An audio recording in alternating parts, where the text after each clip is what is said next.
നമസ്കാരം. മലയാളി വാർത്ത ഇൻസൈഡിലേക്ക് സ്വാഗതം. എമ്പുരാൻ എന്ന സിനിമയ്ക്ക് പിന്നിൽ ചില പകയുടെ കഥകളുണ്ട്. മോഹൻലാൽ എന്ന നടനെ ആന്റണി പെരുമ്പാവൂർ തട്ടിയെടുത്ത അന്നു മുതൽ ആ പക കത്തിയാളുന്നു. മോഹൻലാലിൻ്റെ തിരുവനന്തപുരം ലോബി കടുത്ത നീരസത്തിലായിരുന്നു കഴിഞ്ഞ കുറേ കാലമായി. അതിപ്പോൾ പകയായി, കൊടുംപകയായി ആഞ്ഞു കത്തുന്നു. നാളുകൾക്ക് മുൻപ് നിർമ്മാതാവ് ജി സുരേഷ് കുമാർ ചില സത്യങ്ങൾ വിളിച്ചു പറഞ്ഞിരുന്നു. സിനിമാ താരങ്ങളുടെ പ്രതിഫലം കുറയ്ക്കണമെന്നാവശ്യപ്പെട്ടുകൊണ്ടാണ് സുരേഷ് കുമാർ ചില സത്യങ്ങൾ കേരളത്തോട് വിളിച്ചു പറഞ്ഞത്. സുരേഷ് കുമാറിൻ്റെ വെളിപ്പെടുത്തലിന് തൊട്ടു പിന്നാലെ ആന്റണി പെരുമ്പാവൂർ ഫേസ്ബുക്കിൽ ഒരു പോസ്റ്റ് ഇട്ടു. ആന്റണി സുരേഷ് കുമാറിനെ വെല്ലുവിളിച്ചത് അക്ഷരാർത്ഥത്തിൽ മോഹൻലാലിനെയും വെട്ടിലാക്കി. പിന്നീട് നടന്ന വാക്പോര് അക്ഷരാർത്ഥത്തിൽ കേരളം ഏറ്റെടുത്തു. സുരേഷ് കുമാർ തന്നെയാണ് അന്ന് ലൂസിഫറിന്റെ നിർമ്മാണ ചെലവിനെക്കുറിച്ച് കേരളത്തോട് വെളിപ്പെടുത്തിയത്. ഇതോടെ ആന്റണിയും സുരേഷ് കുമാറും നേർക്കുനേർ ഏറ്റുമുട്ടി. എമ്പുരാൻ എന്ന സിനിമയ്ക്കെതിരെ ഇപ്പോൾ ശക്തമായ പ്രതിഷേധവുമായി രംഗത്തെത്തിയിരിക്കുന്നത് സംഘപരിവാർ സംഘടനയിൽപ്പെട്ട നേതാക്കളാണ്. BJP നേതാക്കളിൽ പലരും കടുത്ത അമർഷത്തിലാണ്. മോഹൻലാലിൻ്റെ ലഫ്റ്റനന്റ് കേണൽ പദവി അടക്കം പിൻവലിക്കണമെന്ന് BJP നേതാവ് C രഘുനാഥ് ആവശ്യപ്പെട്ടു. സംഘപരിവാറിൻ്റെയും BJPയുടെയും ഒക്കെ പ്രിയപ്പെട്ടവനായ മോഹൻലാലിനെ എന്തുകൊണ്ട് ഇപ്പോൾ BJP തഴഞ്ഞിരിക്കുന്നു? അതിലപ്പുറം മോഹൻലാലിൻ്റെ തിരുവനന്തപുരം ലോബിയിൽപ്പെട്ട പലരും BJPയിലെ ഉന്നത നേതാക്കളാണ്, പ്രത്യേകിച്ച് സുരേഷ് കുമാർ അടക്കം. ഇവിടെയാണ് സുരേഷ് കുമാറിൻ്റെ ചില വാക്കുകൾ നമ്മൾ ചേർത്ത് വയ്ക്കേണ്ടത്. ആന്റണി പെരുമ്പാവൂരിൻ്റെ പിന്നിൽ നിന്ന് കളിക്കുന്ന ചില നടന്മാരുണ്ട് എന്നൊരിക്കൽ സുരേഷ് കുമാർ തുറന്നടിച്ചിരുന്നു. മോഹൻലാലിനെ അവർ വെട്ടിലാക്കിയിരിക്കുകയാണ്. അവർ മറനീക്കി മുന്നിലേക്ക് വരട്ടെ, അപ്പോൾ താൻ പ്രതികരിക്കാമെന്നാണ് അന്ന് സുരേഷ് കുമാർ പറഞ്ഞു വെച്ചത്. എന്തിനാണ് അവർ പിന്നിൽ നിന്ന് കളിക്കുന്നത്?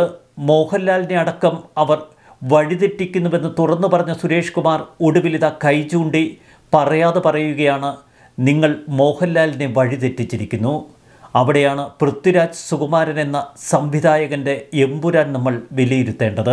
ആന്റണി പെരുമ്പാവൂരിനെ മറയാക്കി പൃഥ്വിരാജ് സുകുമാരനപ്പുറം ചില താരങ്ങളും മറ്റു ചില അജണ്ടകളുമൊക്കെ എമ്പുരാനിലൂടെ നടപ്പിലാക്കുകയായിരുന്നുവെന്ന ആക്ഷേപം ശക്തമാകുന്നു.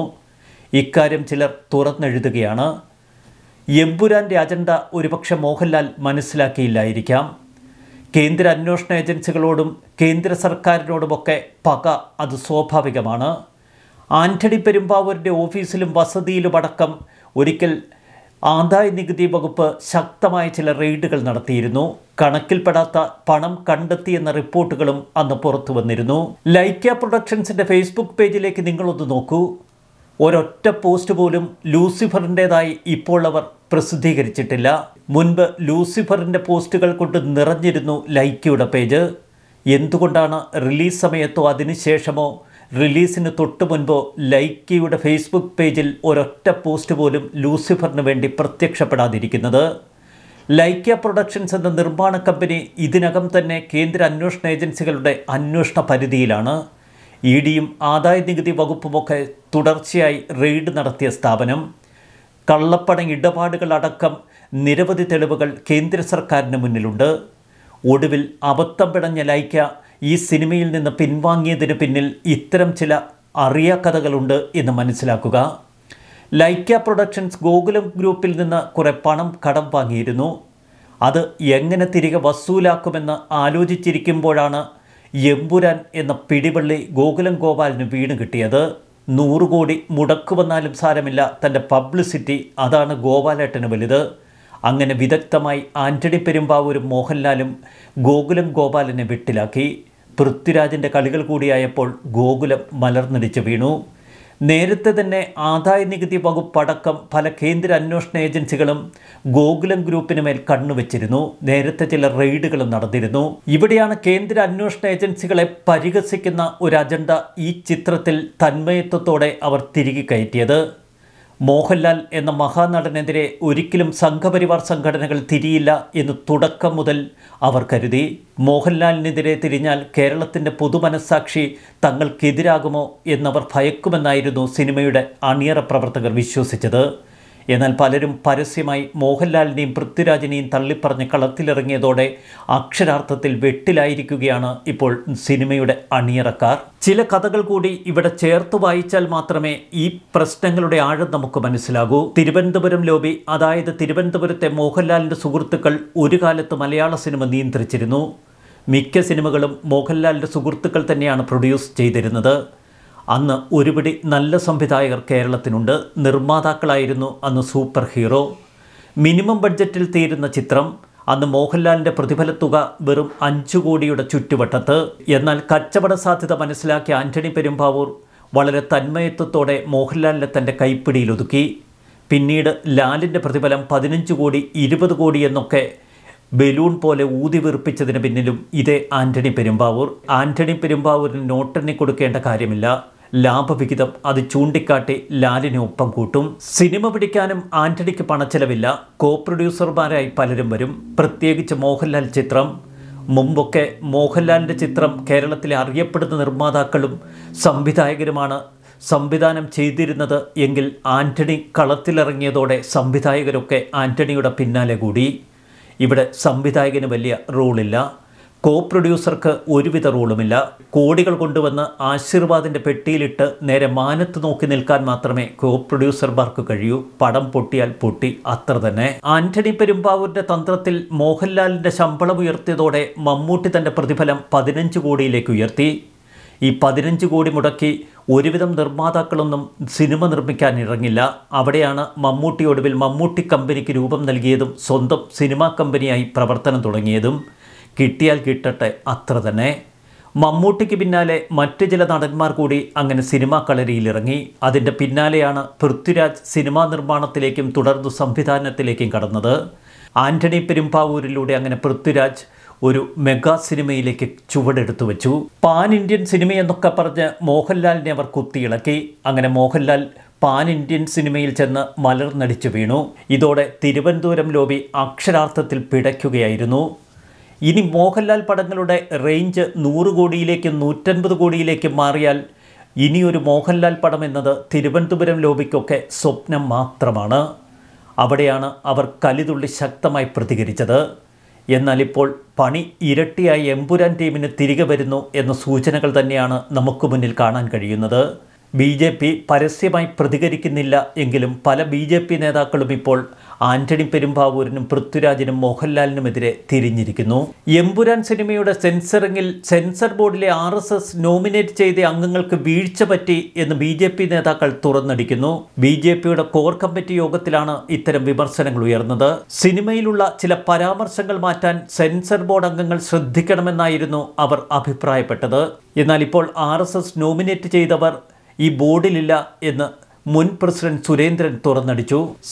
സിനിമയുടെ വഴിക്ക് പോകട്ടെ എന്ന് രാജീവ് ചന്ദ്രശേഖർ പറയുന്നുണ്ടെങ്കിലും എന്തുകൊണ്ടാണ് RSSന് ഇത്തരമൊരു വീഴ്ച പറ്റിയത് എന്നതിനെക്കുറിച്ച് അന്വേഷിക്കാൻ ഇപ്പോൾ BJP തീരുമാനമെടുത്തു. എമ്പുരാൻ സിനിമയുടെ പേരിൽ ഇനി എന്തെല്ലാം നിയമ നടപടികൾക്ക് സാധ്യതയുണ്ട് എന്നതിനെക്കുറിച്ച് പരിശോധിക്കാൻ ചില അംഗങ്ങളെ ചുമതലപ്പെടുത്തി. എമ്പുരാൻ സിനിമ സംബന്ധിച്ചുള്ള അഭിപ്രായങ്ങൾ ഇപ്പോൾ പാർട്ടി നേതാക്കൾ സമൂഹ മാധ്യമങ്ങളിൽ പങ്കുവയ്ക്കുന്നത് അവരുടെ വ്യക്തിപരമായ അഭിപ്രായങ്ങളാണ് എന്ന് ഔദ്യോഗികമായി BJP പറയുന്നുവെങ്കിലും അവരുടെ ഉള്ളിലിരിപ്പ് വ്യക്തമാണ്.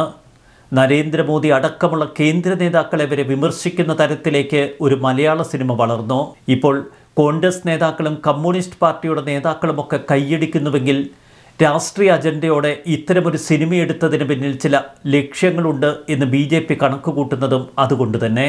RSSന്റെ കേരളത്തിലെ മുതിർന്ന നേതാവായ J. നന്ദകുമാർ അടക്കം ഫേസ്ബുക്കിലൂടെ രൂക്ഷ വിമർശനമാണ് ഇപ്പോൾ എമ്പുരാനെതിരെ ഉയർത്തിയിരിക്കുന്നത്. C. രഘുനാഥ് ശക്തമായ നിയമ നടപടികളിലേക്ക് കടക്കണം എന്ന് അഭിപ്രായപ്പെട്ടു കഴിഞ്ഞു. എമ്പുരാൻ സിനിമയുടെ പേരിൽ ഇടത് സംഘപരിവാർ അനുകൂല അണികൾ തമ്മിൽ സമൂഹ മാധ്യമങ്ങളിൽ ആരംഭിച്ച പരസ്യയുദ്ധം ഇപ്പോൾ കോൺഗ്രസ് ഏറ്റുപിടിച്ചു. കൂട്ടത്തിരുവാതിര അടക്കം പിണറായി വിജയനെ ചൂണ്ടി ആക്ഷേപിക്കുന്ന തരത്തിലുള്ള ചില രംഗങ്ങളൊക്കെ സമൂഹ മാധ്യമങ്ങൾ ഉയർത്തിക്കാട്ടിയതോടെയാണ് ഇപ്പോൾ ഇടത് നേതാക്കൾ ഇത്തിരി പിൻവലിഞ്ഞത്. തൊട്ടു പിന്നാലെ VT ബൽറാമും സിദ്ദിഖും അടക്കമുള്ള കോൺഗ്രസ് നേതാക്കൾ കളത്തിലിറങ്ങി. അവർ സംഘപരിവാറിനെ നേർക്കുനേർ വെല്ലുവിളിക്കുന്നു. നെഗറ്റീവ് പബ്ലിസിറ്റിയിലൂടെ എങ്ങനെയെങ്കിലും സിനിമയുടെ മുതൽ മുടക്ക് ഊരിയെടുക്കാനാണ് ഇതിനിടയിൽ അണിയറ പ്രവർത്തകരുടെ ശ്രമം. അതുകൊണ്ട് തന്നെ ലോകവ്യാപകമായി 100 കോടി രൂപ പിരിഞ്ഞു വന്നു എന്ന ക്യാമ്പയിൻ ഇപ്പോൾ എമ്പുരാൻ ടീംസ് തുടങ്ങിക്കഴിഞ്ഞു.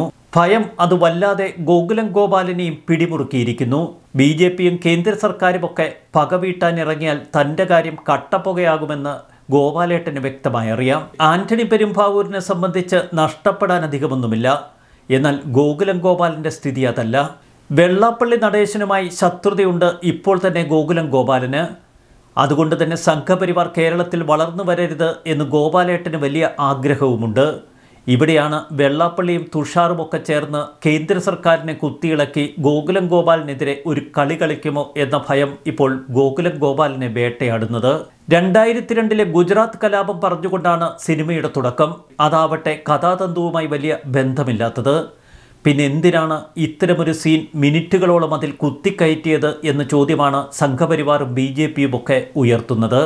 മതസ്പർദ്ധ വളർത്തും എന്ന കാരണത്താൽ OTTയിൽ ഒരു റെഡ് സിഗ്നലിനുള്ള സാധ്യതയെക്കുറിച്ചും BJP നേതാക്കൾ ഇക്കഴിഞ്ഞ ദിവസം കോർ കമ്മിറ്റിയിൽ ചർച്ച ചെയ്തു. ഇന്നത്തെ ഇന്ത്യയിൽ ഒരു ബിഗ് ബജറ്റ് പടം സംഘപരിവാർ ഗുജറാത്തിൽ കലാപം നടത്തി രാജ്യം ഭരിക്കുന്നു എന്ന് പറയുന്നുണ്ടെങ്കിൽ, അതിൽ ആഭ്യന്തരമന്ത്രിയാണ് കാര്യങ്ങൾ നിയന്ത്രിക്കുന്നത് എന്ന് പച്ചയ്ക്ക് പറയുന്നുണ്ടെങ്കിൽ അതിന് ചില്ലറ ധൈര്യം പോരാ എന്നാണ് ബിനീഷ് കോടിയേരി ഫേസ്ബുക്കിൽ കുറിച്ചത്. ജനമനസ്സുകളിൽ ആഴത്തിൽ മുറിവുള്ള ഒരു സംഭവമാണ് 2022 ഗുജറാത്ത് കലാപം.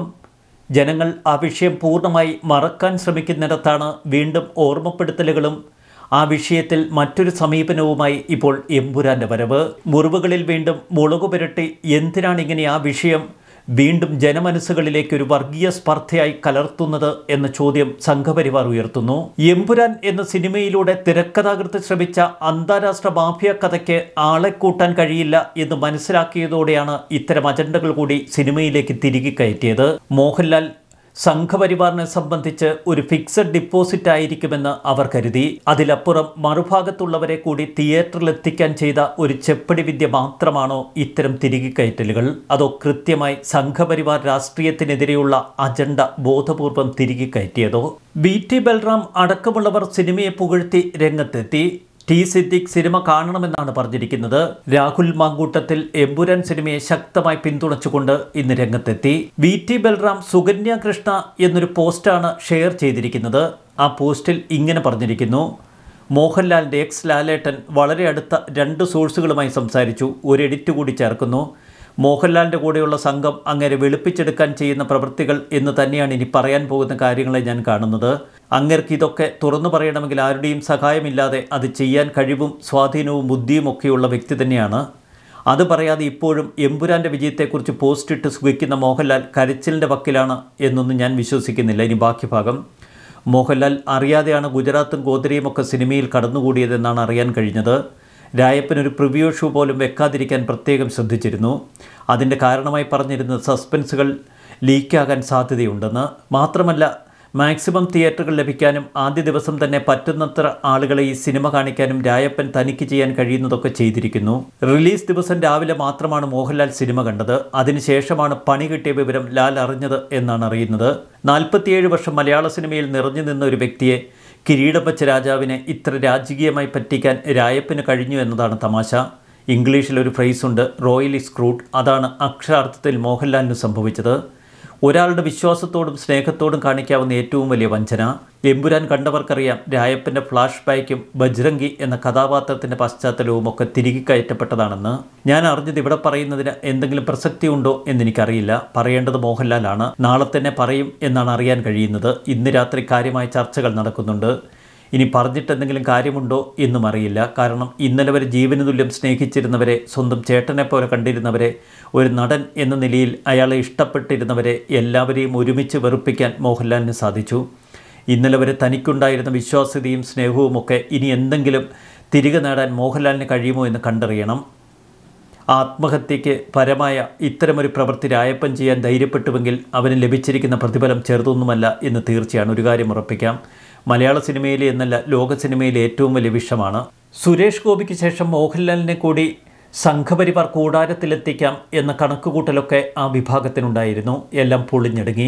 ആദ്യ ദിവസത്തെ ആദ്യ ഷോ കഴിഞ്ഞ് മോഹൻലാലും ഗോകുലം ഗോപാലനും പിന്നെ അവരുടെ വേണ്ടപ്പെട്ടവരും ബന്ധുക്കരും സുഹൃത്തുക്കളും ഒക്കെ ചേർന്ന് തിയേറ്ററിലേക്ക് കയറിപ്പോകുന്നതും ഇറങ്ങി വരുന്നതും നമ്മൾ കണ്ടു. കറുത്ത ഉടുപ്പിട്ട്. മരിച്ച വീട്ടിലേക്കല്ലേ അവർ നടന്നു ചെന്നത് എന്ന് സമൂഹ മാധ്യമങ്ങൾ പരിഹസിക്കുന്നു. ഏതു പ്രതിഷേധമാണ് ആ കറുപ്പിട്ട് സംവിധായകൻ കേരളത്തിന് മുന്നിൽ അവതരിപ്പിക്കാൻ ശ്രമിച്ചത്? എന്ത് അജണ്ടയാണ് കേരളത്തിന് മുന്നിൽ ഈ സിനിമയിലൂടെ മുന്നോട്ട് വയ്ക്കാൻ ശ്രമിച്ചിരിക്കുന്നത്? ഈ ചോദ്യത്തിന് സിനിമയിലെ നായകൻ മോഹൻലാൽ ഉത്തരം പറഞ്ഞേ തീരൂ. മോഹൻലാൽ തന്നെ മറുപടി പറയുന്നതാണ് നല്ലത്.